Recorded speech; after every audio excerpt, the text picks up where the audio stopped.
Kesulitan belajar. Kesulitan belajar itu apa sih? Yang nggak bisa ngerjakan PR? Atau yang selalu nyontek? Atau yang nggak bisa baca? Atau juga yang nggak bisa ngerjakan matematika? Setiap orang tentunya pernah mengalami yang namanya kesulitan. Entah itu kesulitan dalam berbicara, kesulitan dalam bekerja, ataupun kesulitan dalam menjalani hidupnya. Sangat tidak mungkin jika seseorang tidak pernah mengalami yang namanya kesulitan, terutama di kalangan pelajar. Bahkan seorang Albert Einstein yang merupakan seorang ilmuwan pasti pernah mengalami yang namanya kesulitan dalam belajar. Kesulitan didefinisikan sebagai hambatan yang dialami seseorang dalam melakukan suatu kegiatan. Sedangkan belajar adalah suatu kegiatan atau aktivitas usaha yang dilakukan seseorang untuk mengubah hal yang negatif ke hal yang positif. Jadi, kesulitan dalam belajar memiliki definisi sebagai sebuah kondisi yang menimbulkan hambatan dalam proses belajar siswa. Kesulitan belajar yang dihadapi oleh generasi milenial dan generasi Z tentu saja berbeda, di mana generasi milenial belum pakem dengan penggunaan teknologi, sedangkan generasi Z adalah generasi yang pakem dalam penggunaan teknologi dalam kehidupannya. Sehingga kesulitan belajar yang dialami oleh generasi milenial dan generasi Z tidak bisa disamakan. Selanjutnya adalah penyebab kesulitan belajar. Kesulitan belajar tentu saja tidak datang seperti angin, melainkan ada penyebab-penyebab di dalamnya. Penyebab kesulitan belajar dibedakan menjadi dua, yaitu faktor internal dan juga faktor eksternal. Faktor internal adalah faktor yang berasal dari dalam diri seorang siswa, yang dibedakan menjadi tiga sifat. Yang pertama adalah kesulitan belajar yang bersifat kognitif, yaitu seperti rendahnya kapasitas intelektual dan inteligensi siswa. Biasanya kesulitan yang bersifat kognitif ini merupakan faktor bawaan yang memiliki keterbatasan. Yang kedua adalah kesulitan belajar yang bersifat afektif, yaitu pelajar merupakan remaja yang dapat dikatakan sebagai usia dalam mencari jati diri, sehingga perkembangan emosi dan sikap seorang remaja sedang berada pada fase labil-labilnya. Atau bisa dikatakan mereka melakukan suatu kegiatan berdasarkan mood dan juga suasana hati mereka. Dan yang ketiga adalah kesulitan belajar yang bersifat psikomotor, yaitu kondisi di mana terganggunya alat-alat indera pendengaran dan juga penglihatan. Selanjutnya, faktor eksternal meliputi lingkungan keluarga, lingkungan masyarakat, dan lingkungan sekolah. Yang pertama, lingkungan keluarga, yaitu keluarga yang tidak harmonis. Pada dasarnya, orang tua mempunyai pengaruh yang kuat terhadap minat belajar anak di sekolah. Apabila orang tua bersifat membimbing dan mendorong terhadap aktivitas belajar anaknya, hal ini memungkinkan anak untuk lebih giat mencapai prestasi belajar yang lebih baik. Dan sebaliknya, jika orang tua tidak peduli atau tidak memperhatikan terhadap aktivitas anak, biasanya kurang semangat untuk belajar, sehingga prestasi belajar tidak bisa dicapai dengan baik. Yang kedua, yaitu lingkungan masyarakat, bentuk kehidupan masyarakat. Kehidupan masyarakat di sekitar siswa juga berpengaruh terhadap belajar siswa. Masyarakat yang terdiri dari orang-orang yang tidak terpelajar, penjudi, suka mencuri, dan mempunyai kebiasaan yang tidak baik akan berpengaruh buruk pada anak atau siswa yang berada di lingkungan sekitarnya. Anak atau siswa tertarik untuk ikut berbuat seperti yang dilakukan orang-orang di sekitarnya. Akibatnya, belajarnya terganggu dan bahkan anak atau siswa kehilangan semangat belajarnya karena perhatiannya semula terpusat pada pelajaran berpindah ke perbuatan-perbuatan yang selalu dilakukan orang-orang di sekitarnya yang tidak baik tadi. Yang ketiga, yaitu lingkungan sekolah, sarana dan prasarana yang tidak memadai. Sarana prasarana menjadi faktor yang sangat diperlukan dalam menunjang proses belajar mengajar, karena sarana dan prasarana dapat memudahkan para peserta didik untuk lebih baik lagi dalam belajar. Maka dari itu, sarana dan prasarana harus diperhatikan dalam pendidikan. Namun pada kenyataannya masih banyak daerah-daerah pelosok yang sarana dan prasaranaannya kurang memadai. Mulai dari tempat belajar yang sulit dijangkau, gedung yang rusak, bocor, dan tidak nyaman, serta bahan ajar yang seadanya dan masih banyak lagi. Masalah tersebut membuat proses belajar mengajar menjadi tidak efektif dan efisien. Indonesia saat ini sedang memasuki era 4.0. Era 4.0 adalah era penerapan teknologi modern seperti teknologi fiber teknologi dan sistem jaringan terintegrasi atau integrated network yang bekerja di setiap aktivitas ekonomi dari produksi hingga pendidikan. Pendidikan di era 4.0 memberikan keuntungan untuk pendidikan maupun peserta didik yang telah mengerti dengan teknologi digital, sehingga dapat memudahkan mereka ke fase transformasi dari konvensional menjadi daring. Namun, hal ini bisa juga menjadi tantangan besar bagi yang sama sekali belum mengetahui teknologi digital. Tidak sedikit peserta didik yang justru menyalahgunakan penggunaan teknologi. Masyarakat Indonesia seakan haus dan kelaparan akan teknologi yang menyebabkan kecanduan berlebih dalam penggunaannya. Contohnya bermain game tanpa mengingat waktu, membuka situs yang tidak seharusnya, bolos dalam pembelajaran daring, membuka situs brandy untuk mendapatkan jawaban cepat, dan sebagainya. Dalam pendidikan 4.0 dibutuhkan keselarasan antara manusia dan teknologi, informasi dalam rangka menemukan solusi yang dapat digunakan dalam memecahkan berbagai persoalan yang timbul, serta dapat menciptakan peluang yang kreatif dan inovatif untuk memperbaiki sektor kehidupan. Hal seperti inilah yang mengharuskan guru untuk mau tidak mau mempelajari teknologi guna mentransferkan ilmunya melalui kegiatan belajar mengajar atau KBM secara online. Tidak hanya pendidik, peserta didik pun diharuskan untuk dapat memahami penggunaan teknologi yang tidak hanya sosial media saja, tetapi juga semua aspek yang menunjang keberlangsungan KBM. Untuk dampak umum yang pertama adalah kurangnya minat membaca, di mana di era revolusi 4.0 dunia tidak hanya menuntut untuk melek informasi, tetapi juga update terhadap informasi. Indonesia memiliki tantangan yang sangat besar mengenai literasi itu sendiri, di mana pada tahun 2016 Indonesia mendapatkan riset bahwa literasi Indonesia berada di tingkat 60 dari 61 negara.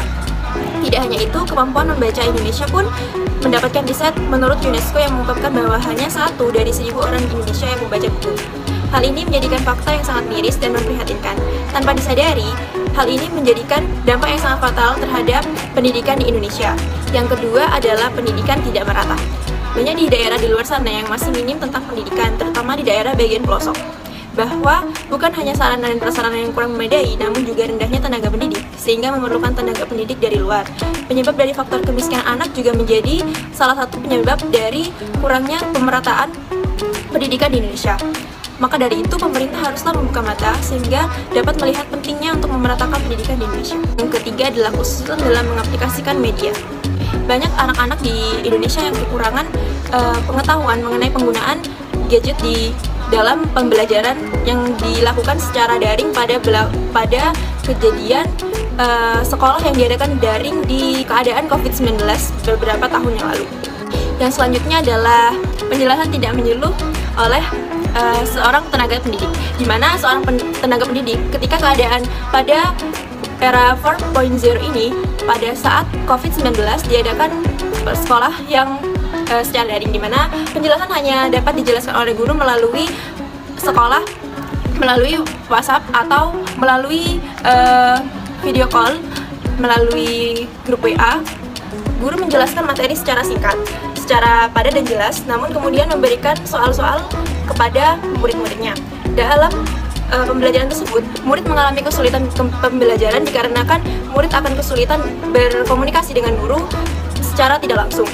Sedangkan ada beberapa siswa yang akan mengalami keinginan di mana perlunya perluasan materi, sedangkan guru memiliki keterbatasan terhadap teknologi dikarenakan kurangnya jaringan atau lain sebagainya.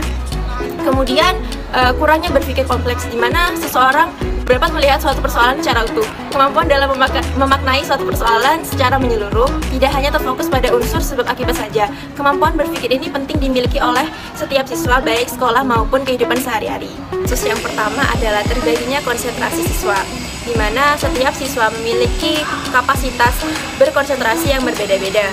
Banyak hal yang dapat menyebabkan konsentrasi siswa terpecah, di mana salah satunya adalah lokasi sekolah yang berhimpitan dengan pasar ataupun jalan raya yang besar.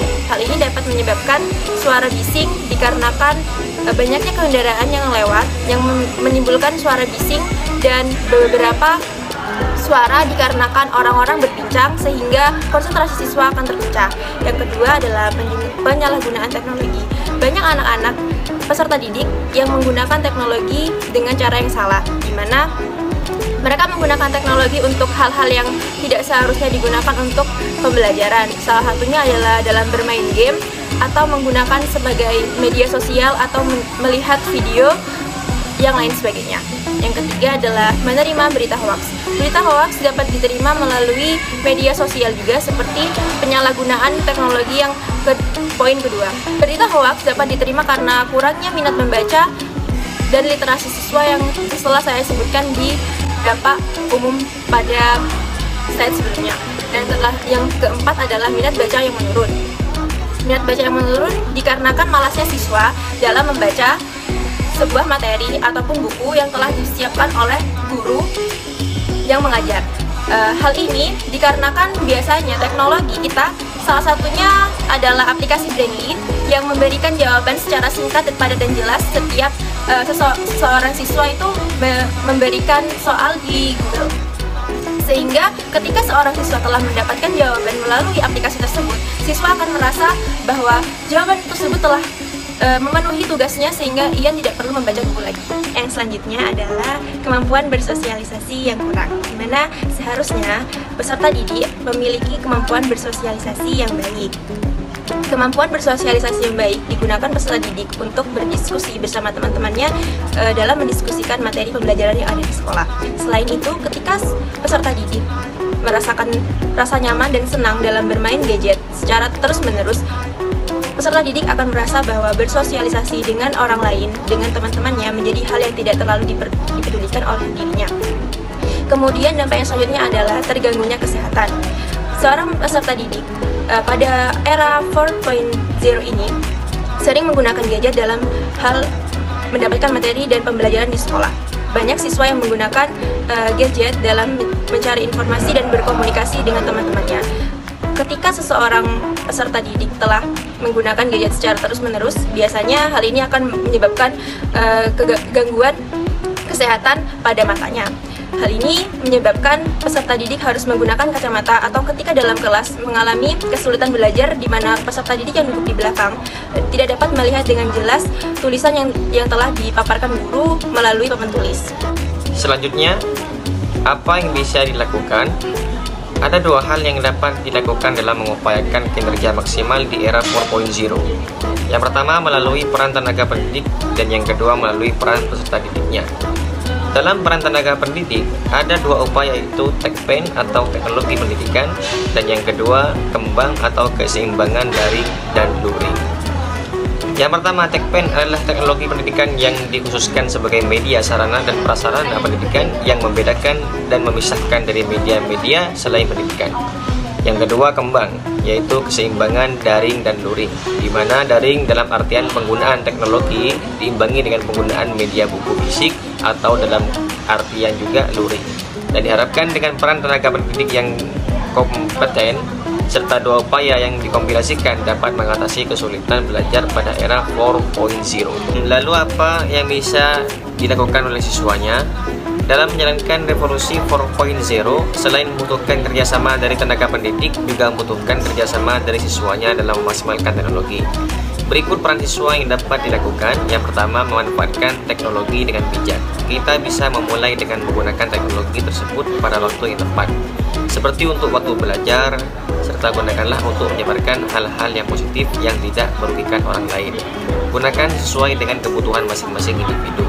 Dan juga jangan lupa membatasi penggunaan teknologi agar terhindar dari rasa ketergantungan. Dapat disimpulkan bahwa perkembangan teknologi ini akan berdampak positif ataupun negatif tergantung dengan bagaimana kita menggunakan teknologi tersebut dalam kehidupan sehari-hari. Dan gunakanlah teknologi tersebut dengan bijak agar tidak banyak orang-orang yang merasa dirugikan. Yang kedua, yaitu mengikuti standar pendidikan serta mengembangkan kemampuannya di bidang yang diminati. Mengapa harus mengikuti standar pendidikan? Dan juga mengapa harus sesuai dengan bakat minat? Harus mengikuti standar pendidikan karena fungsi dari standar pendidikan adalah sebagai awal pada proses pelaksanaan serta pengawasan pendidikan dalam rangka mewujudkan pendidikan nasional yang bermutu. Dan juga mengapa harus sesuai dengan bakat minat? Karena melalui bakat minat dapat mengetahui potensi yang ada pada diri kita sendiri, termasuk kelebihannya dan kekurangannya, baik segi akademis maupun kepribadian. Dan yang terakhir dan tak kalah pentingnya adalah bersosialisasi dengan lingkungan sekitar. Bersosialisasi dapat dikatakan penting karena bersosialisasi dapat mempererat hubungan antara masyarakatnya dan juga dapat memperoleh suatu ilmu dari suatu masyarakat tersebut dan juga dapat membentuk suatu kepribadian yang unik. Itu yang di bawah dulu situ tulisannya apa sih? Nggak kelihatan ini. Itu dua sebenarnya.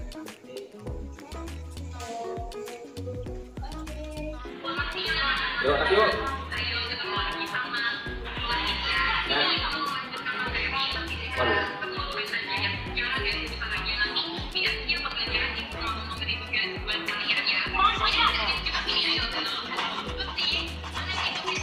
Ya Bu, ya Bu. Ibu lanjutkan ya mengenai pengertian individu sebagai suatu kesatuan, bunyinya dibuka yang punya